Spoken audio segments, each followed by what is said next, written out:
Do you feel like you were meant to have a kick-ass career as a hairstylist? Like you got into this industry to make big things happen? Maybe you're struggling to build a solid base and want some stability. Maybe you know social media is important, but it feels like a waste of time because you aren't seeing any results. Maybe you've already had some amazing success, but are craving more. Maybe you're ready to truly enjoy the freedom and flexibility this industry has to offer. Cutting and coloring skills will only get you so far, but to build a lifelong career as a wealthy stylist, it takes business skills and a serious marketing strategy. When you're ready to quit just working in your business and start working on it, join us here where we share real success stories from real stylists.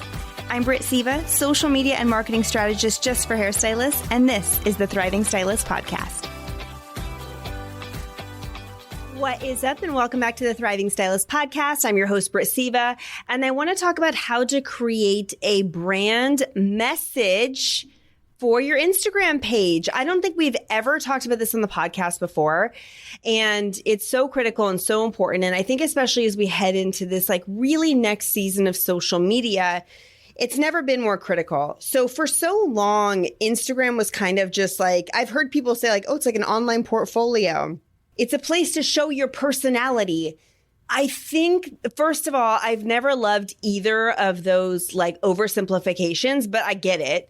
I think now more than ever, clients and consumers are really particular about where they spend their money. Part of it is simply our current economy. Part of it is just consumer behavior shifts at large that we saw after the pandemic that I honestly don't think will ever go away. So people were really fast and loose with their money and with their time before 2020. We felt like there was endless money, endless time. Consumer debt was crazy high. Unemployment was extremely low. Everybody just kind of let their guard down. People would overwork themselves. Nobody really gave two thoughts about the value of their time and money. And now people do. And because people value their time and money so much, it impacts our industry more than most. Because clients no longer want to spend hours and hours at the salon. Clients no longer want to settle when it comes to seeing a stylist. It's either the best value of their time and money or they're not interested. And it's simply that black and white. And this is one of the changes that I kind of couldn't predict and I didn't predict. And I saw it really happening in real time when I talked to my friends. So whether you know this or not, my social group, some people don't even know what my job is at all. I have one friend who's a hairstylist, but we don't even talk about work or the industry at all. Most of my social circle, when I talk about my kids' parents, my girlfriends, their partners, all of that is totally outside the industry. So we talk about normal things. And one of the things that came up a lot in 2021, 2022, even still now, I was talking to somebody over New Year's weekend about this, is people choosing to leave their stylists. And whenever people say that, my ears perk up and I pretend, in my mind, I'm doing research for my podcast, but I never say it. In my mind, I'm just oh my gosh, be inquisitive, ask more questions, because I always want to know why people choose to leave. And I've got a really great podcast on, it's called A Tale of Two Clients, and it's why two clients truly left their stylist. Look up Thriving Stylist Podcast, Tale of Two Clients, if you want to hear that. It's a great one. But one of the things I noticed is clients, friends, peers of mine saying he or she is just not worth it anymore. And that's that perceived value thing I keep talking about. And I can ask why and say, is it their skills? Is it their personality? And it's almost like an abstract. It's no, I just kind of got over it. And I think that for stylists in our industry, that feels so frustrating because it's no, just tell me why. And it leaves you wondering, what is it I need to do to make you happy, right? You're just tell me what it is and I'll do it. The reason why clients are having a hard time explaining what they need you to do is because they've never seen you do it. And so it's they're trying to explain an intangible and they know something's off and they know something's missing, but they don't quite know how to express it.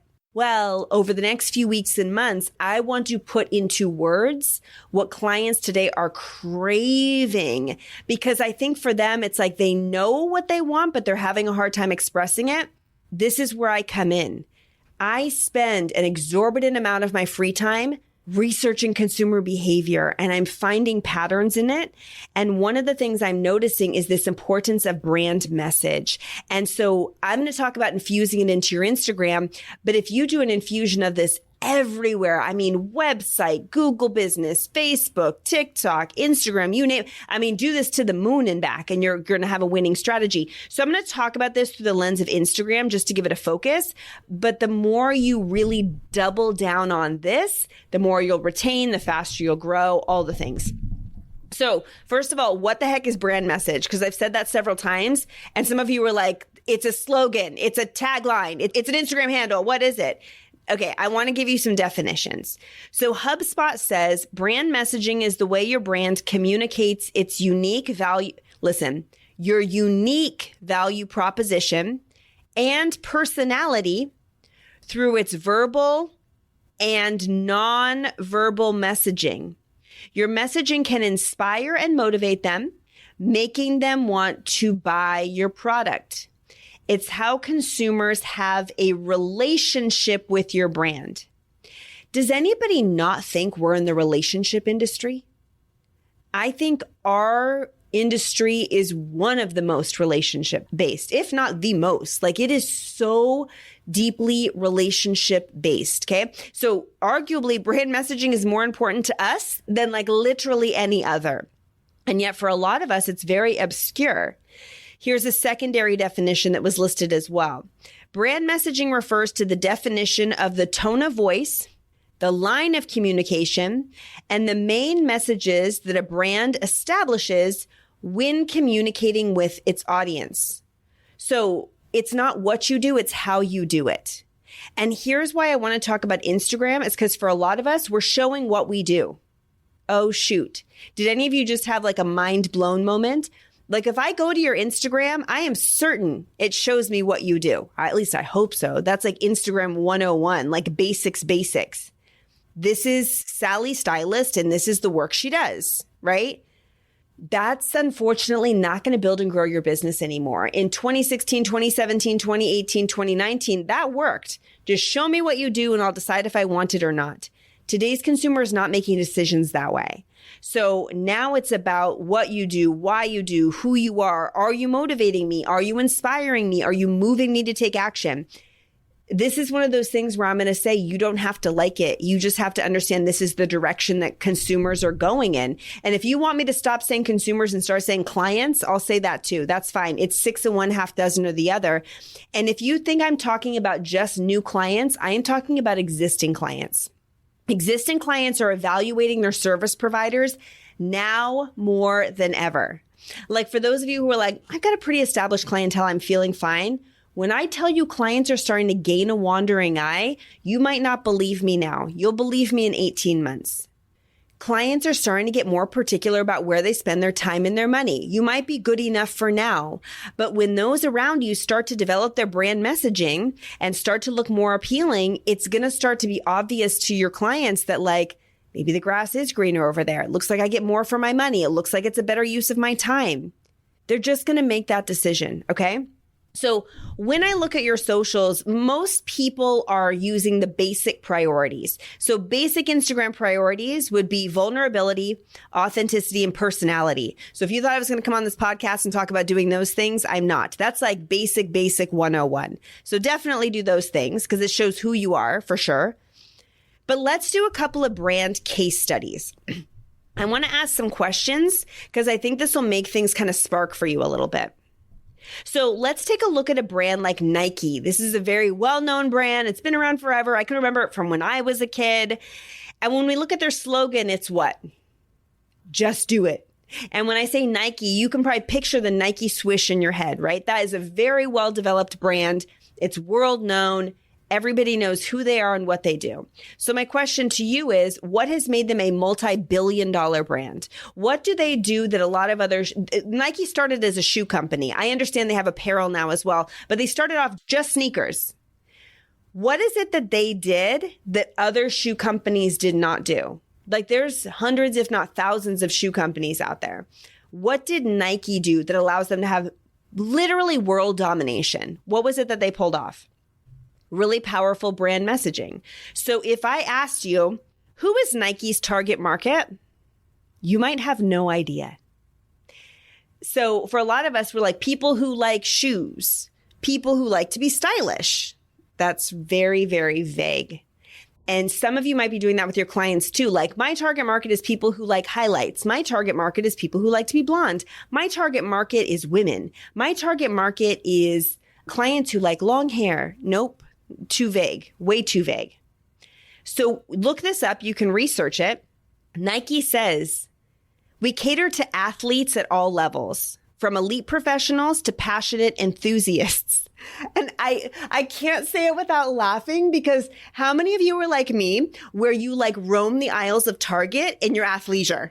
I'm head to toe. Like, I look like I just hopped off a treadmill. Meanwhile, I haven't run in 6 months, but I've got like my running shoes on, and I've got my leggings on, and like this oversized workout hoodie. And I'm just looking like so precious and adorable. I'm an enthusiast. Okay. And Nike knows that.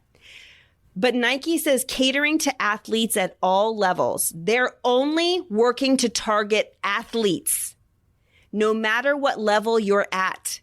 That's so important.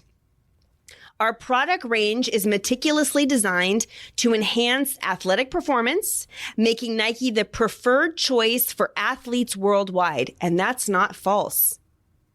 Nike has more athletic sponsorships than any other shoe brand. And a lot of, if not all, athletes do choose Nike because this is their viewpoint. Nike says, we don't make shoes for everybody. We make shoes for athletes. Are you an athlete? Do you want good shoes? Come to Nike. And it's what's made them a billion-dollar brand. They have a unique vantage point. Go ahead and look up Nike's Instagram right now. Do you know what it says in their bio? It doesn't say making great shoes since 1989.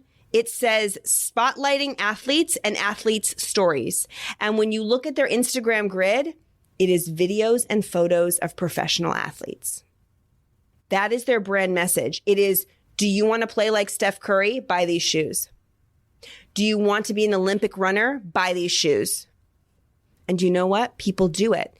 They're creating a lifestyle. They're doing it differently than other shoe brands are, and it works. Okay, so let's look at a brand like Fenty. Like, let me take it back and kind of go into the beauty industry for a minute. Fenty is Rihanna's beauty line, okay, whether you know it or not. And there are thousands of beauty brands out there, many of them coming from the same, handful of very centralized manufacturing companies.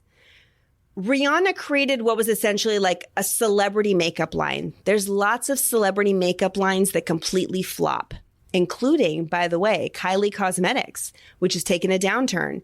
But you look at a brand like Fenty, and Rihanna and her team have done really well. Why? Because they had a very unique and different brand message.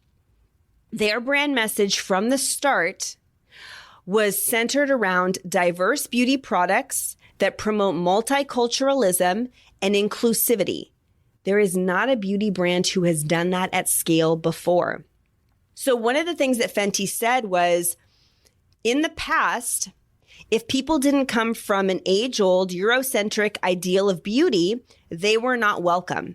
And that's how a lot of people felt when they were looking for great concealers, great foundations, great makeup lines.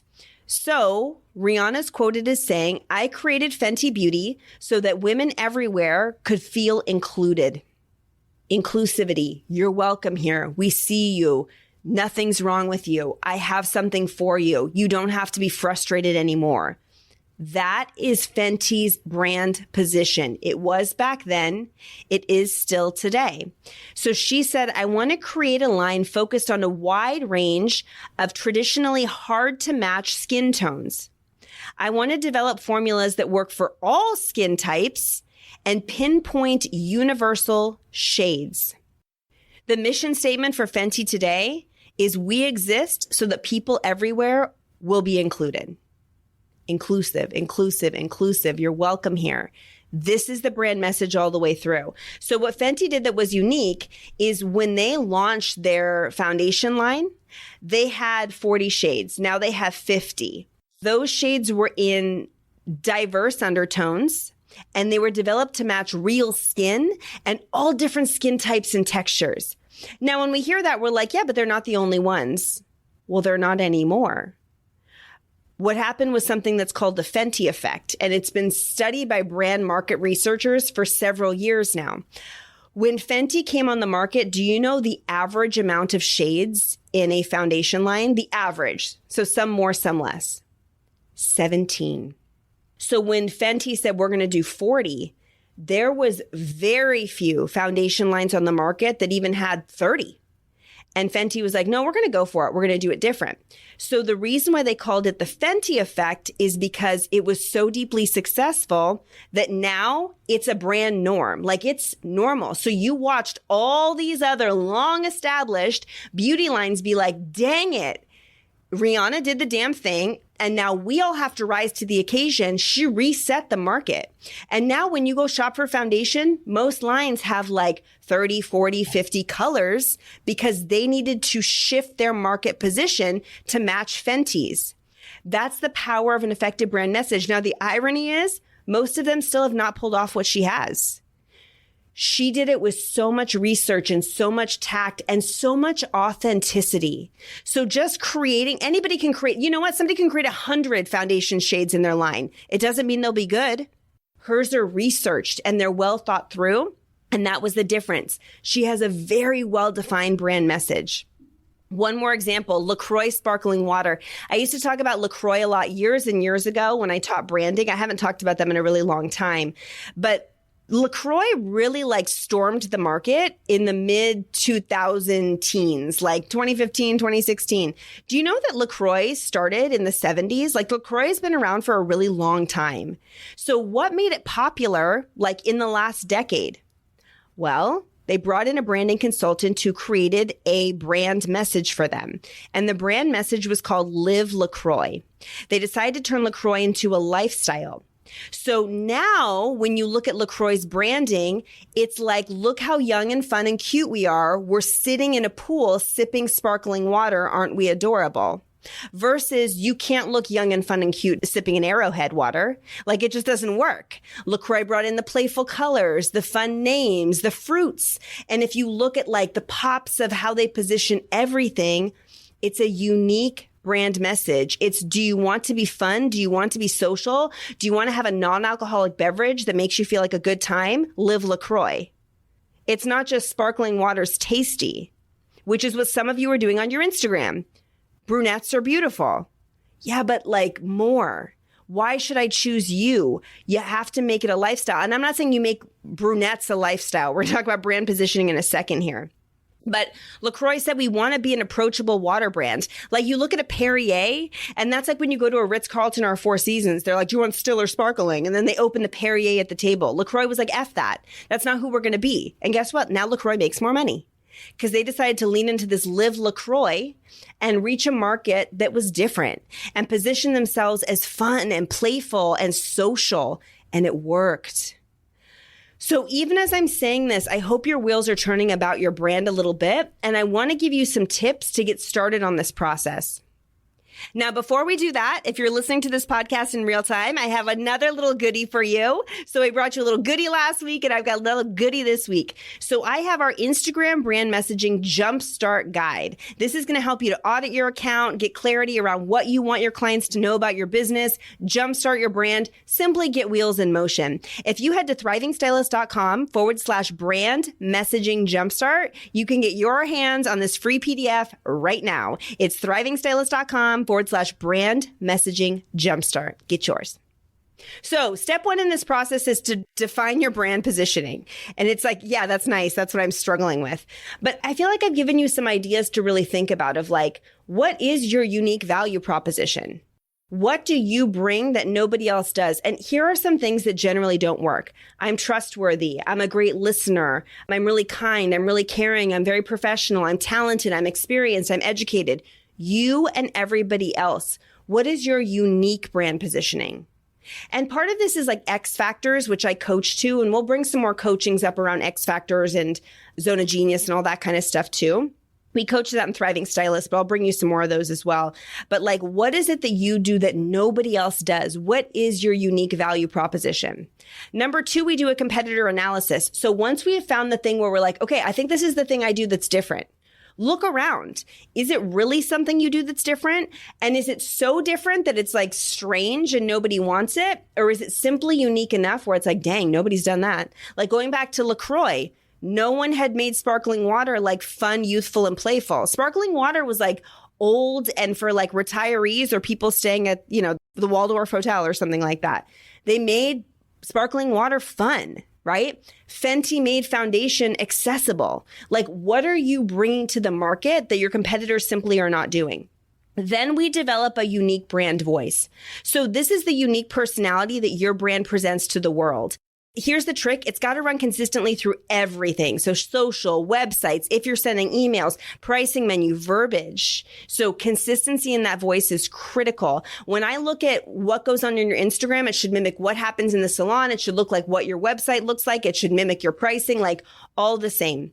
Next, decide what to include and what to exclude in your brand messaging. So I'll use myself for an example. I am a mom. I have a son and a daughter. I talk about them quite a bit on the podcast. I'm also a wifey. My husband and I have been together for 22 years, like a really long time. When is the last time you look at my Instagram grid, I showed a picture of any of them? They're a huge part of they are my reason for being. Like they're a huge part of my life. That is not a part of my unique value proposition. I don't come on here and teach anybody to be a better mom or like, easy to make school lunches. Like that's simply not what I offer the market. So could I show that to be vulnerable? Sure. Could I show pictures of me and my kids to be authentic?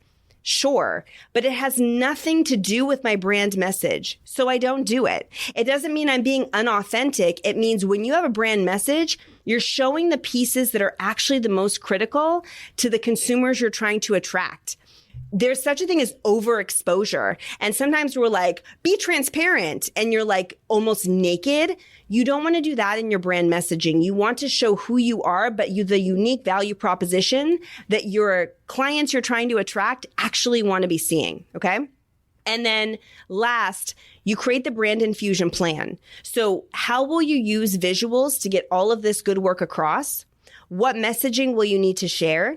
What vibe do you want your clients to get when they see you? And what values do you feel like are important to show so that this brand message comes through loud and clear? So like going back to Fenty, if you look at Fenty's Instagram, you see all skin types, all skin tones, all skin textures, people of different ages. Like it really is an inclusive brand through and through. What do you need to show so that your brand message comes through loud and clear without any question of what you bring to your market that's different? So y'all, one more time, if you want to get your hands on that free Jumpstart Guide, you're going to head to thrivingstylist.com/brand messaging jumpstart guide. I know this is a big, hefty, overwhelming thought. We have lots of great resources coming your way. It starts with heading to thrivingstylist.com/brand messaging jumpstart guide. Get your free PDF and get your branding on. So I know this was kind of a hefty podcast topic. Take it in bits and pieces. Like I'd love for you to spend the next week just thinking about who are you? What makes you different? What unique things do you have to offer to your community and to your marketplace? And how can you show them in the clearest way possible? If you start there and let that be your thought process to start, you'll be on the right track. As I always like to say, so much love, happy business building, and I'll see you on the next one.